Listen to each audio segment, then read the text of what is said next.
Well, good morning, everybody. I'm former City Councillor Rob Davis, candidate for Mayor of Toronto.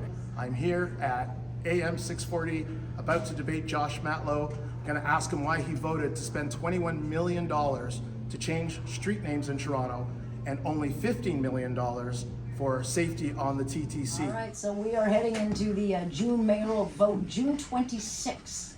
So maybe, I'm sure the lease will be out by then, right? No? Nonetheless, we wanted to, the plan, throughout this thing is to make sure that you get a chance to hear from the candidates, the issues, how they're delivered, are they able to deliver them? Because it is a very consequential election. We've got, 122 people running now. That we want to make sure you get to hear from the players who are really punching through. And so we thought we'll do kind of mini debates on Wednesdays and Fridays leading up to the vote, and the idea is to bring different candidates together and to change faces around, and then by maybe 8 weeks in, you'll have a clear vision of who best represents your voice. And we wanted to kick off this first one with Rob Davis and Josh Matlow. Matlow, of course, is one of the front runners according to the polls, and we were told he was in, and then this morning Josh Matlow's people said, yeah, we're not comfortable. And it's like, okay, well, can he stand up for his ideas? And he's decided that he's not going to run a negative campaign. His choice. But Rob Davis did show up, so good on you. Well, thank you. Thank you for inviting me, and it's a pleasure to speak to you, and most importantly, speak to the voters of Toronto so they can hear our ideas and learn more about who they should vote for in the election. The problem is with this many voices and a lot of distractions, it's very, very hard to get the ideas out. It's very hard to get the ideas heard. And so I think we have to take every opportunity we get to make sure that what's being said is actually deliverable. And so that is, I think, a better service to the people. But nonetheless, you've come up with a lot of ideas. You run as a fiscal conservative. Yes. You get a lot of attention for walking around with your street sign, which I Yep. noticed that you have brought again today. She's my new girlfriend.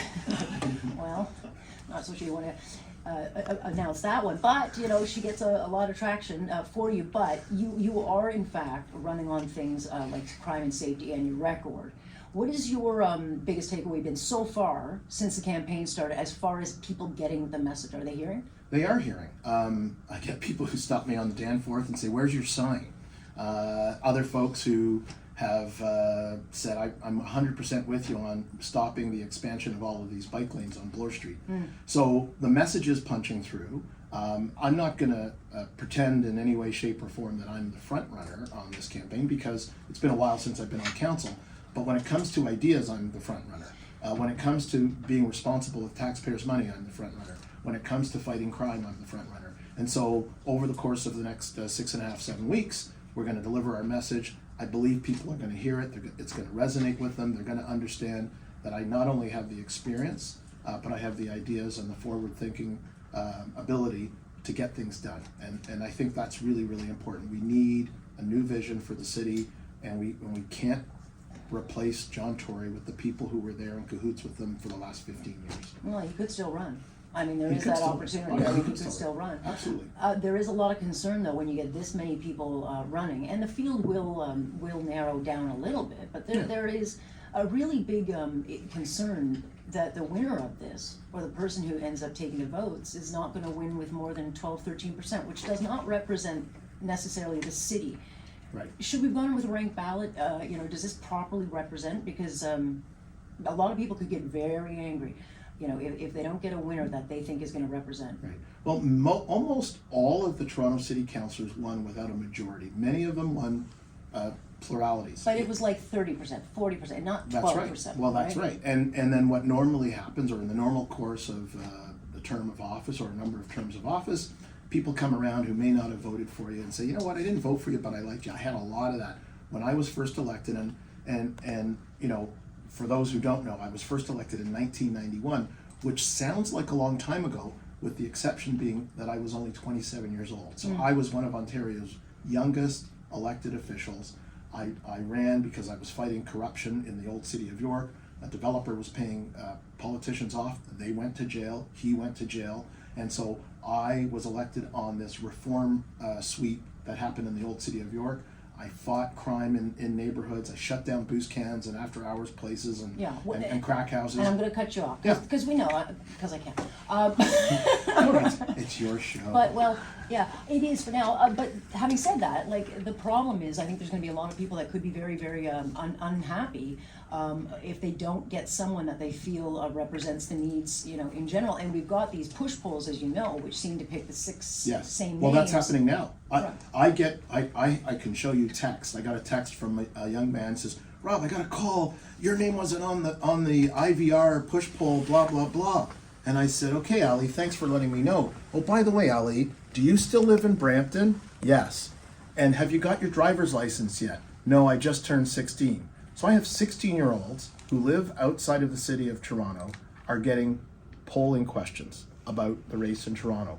So I don't, and my name is excluded. You don't buy it, but the voters do, and because it starts to craft a narrative where Olivia Right. Chow and Josh Right. Matlow are the front runners. I don't know if they're the front runners. I've only heard one idea out of Olivia Chow. She's going to table her second idea, but I think there's a danger in pushing a narrative that is not actually backed by the data, because there are a few polling Right. companies that are, I think, very reputable. They go in data, but some of them are not and shouldn't be paying, caring as much. Wait, Right. are you in the debates? Have you been? I've been invited to some debates. I haven't been invited to all debates. So, but I'm going to help taxpayers and voters right now because I'm going to put out a challenge to Olivia Chow to debate me live on this radio station. Josh Matlow didn't have the courage or the fortitude to come this morning. I'm challenging Olivia Chow. I'm asking her, for instance, to disclose who donated to her charity. She has a charity that she founded a number of years ago that in 2021 reported $564,000 in donations, and the charity's sole purpose is to train people in politics. Is that an end run for unions to donate to a campaign for mayor, or is it a legitimate purpose? Is there foreign interference or foreign donations, or is it big business? Yeah, I'm not. Well, look, again, a lot of questions that Right, and and closer scrutiny you can get answered. But Yeah. look, we've got 8 weeks to this vote. Yeah. You're up against hockey games, championships, construction hell, all Yeah. these other things going on. A lot Yeah. of distractions out there, and you don't have a lot of runway to get your name out there. And Right. knowing that the debates and that are a crucial part of this, you've got to get heard. So I challenge anyone organizing a debate to invite me. I will attend, I will be respectful, I will be delightful, and I will win those debates. But if they're not going to invite me, then I throw down the gauntlet to... But again, when you've got 69 candidates, who do you invite? Well, That's the problem, man. okay, I'm so sure let there's me- a lot of voices out there let me help who you. aren't getting the calls and saying, you know what, I don't even get a chance. Like, Well, there is number an one, unfairness to it. number one, Yeah. somebody who's been elected before, has held office, they understand what they're doing, they have at least if they win the So you're seat... saying that other people shouldn't be... No. What I'm saying is, at the very least, if you were going to pare it down, you'd look for somebody with experience, number one, in the field. So somebody who has an understanding of where the bathrooms are at City Hall or how the budget works. I was budget chief in the former city of York. I voted for 5 consecutive Would you say that's tax like Anthony freezes. Fury? He doesn't have an inside, but Well, he's no, a no, very no. smart guy. Well, I haven't completed my list. Oh. So you'd look for people who have that type of elected experience. Number 2, some sort of executive experience. So in that respect, for instance, Mark Saunders might fit the bill because he was the chief of police. And then you look for other criteria that somebody who's been part of the political discourse, and that's where maybe an Anthony Fury might be included, right? So my criteria, not to be exclusive per se, it's actually to be inclusive. So the other technique that some debate organizers are using is simply polling. Well, polling doesn't mean anything if people haven't had a platform prior to this election to communicate. The debate is the platform, Right. and that's the problem. They have to understand that they're the harbingers. They're the ones who are delivering the message.